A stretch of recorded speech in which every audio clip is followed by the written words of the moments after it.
Season 1 of Build Different explored a fundamental shift: enterprise software moving from disconnected systems toward connected intelligence, agentic workflows, and experiences that happen in the flow of work. But architecture is only the beginning. The harder question is what happens when that future has to be built in real time, inside a company, with customers, employees, candidates, partners, executives, and a market still trying to understand what changed. So what's going on in the market? Have you heard about this thing called AI? Right? I was laughing just the other day. It feels like 10 years ago. Do you remember when everything was green? We're greenwashing everything. Now we're kind of AI washing everything. And I don't think people are fully appreciating the transformational potential of this moment and where technology is taking us and how it's going to change everything.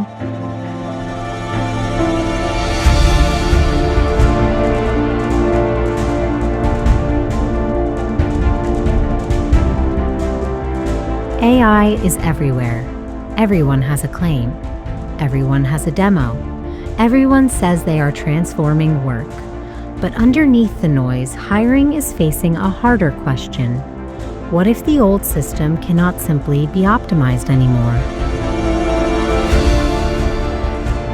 It's interesting to, talk to everyone during such a big acquisition integration. And I think that people always have preconceived ideas about what that is like. And what really came out from the conversations was two things. I think the first one is just how much agency SmartRecruiters has in this, in terms of, setting the vision and, being heard and driving things forward, which did surprise me actually, because you don't normally see that when a big company acquires a smaller one. So I think that's the first one. And I think the second one was there is a real clarity of vision as well about where you're taking this and where you're going. And also I thought that everyone was very candid about the challenges that are involved in that, which is always refreshing to hear, because there's always going to be challenges. And I think that sometimes when people are talking about their organization, they kind of skip over those. But I think there was a real sense of the challenges are a really important learning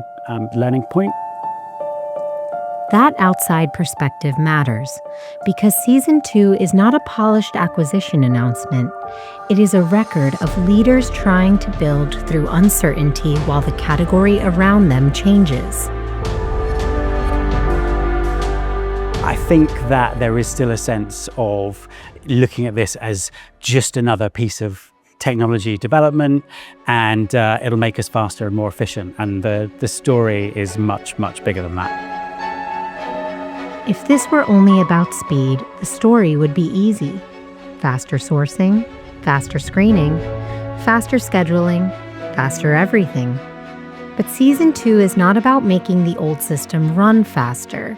It is about what happens when leaders begin to ask whether the old system is still the right system. That question shows up everywhere: in the market, in product, in people, in finance, in leadership, and in the way customers will decide what they are ready to believe. Buyers are now really starting to wrestle with what are the very practical applications, and most importantly, what are the real business outcomes of AI? You have to sort of adopt an even faster learning mindset. It's almost like the playbook hasn't even been fully written and you don't even know what page you're going to turn to. I think that the CFO job, revolves around predictability and hitting goals. And the AI landscape is one where it really doesn't allow for easy predictability as one would hope. Most people are visual learners, right? They need to see what it can look like. I actually think we get the best of both worlds with this approach, and we're able to go much further together.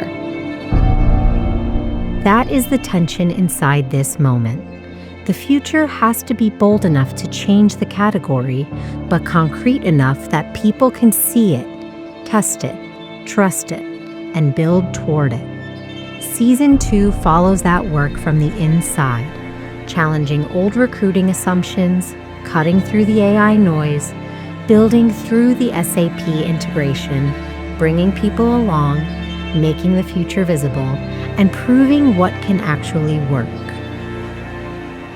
I think this is a really key point in the evolution of the whole people function. There's almost a kind of a fork in the road here where AI just makes things possible that were never possible before, and it has the opportunity to add a huge amount of value to the way that companies hire and retain and develop people, and probably solve a lot of the really stubborn problems that we've had for a really, really long time.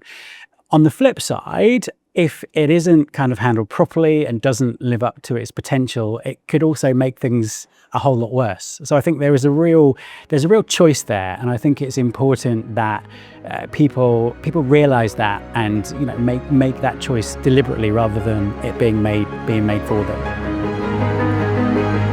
Season 2 begins inside that choice.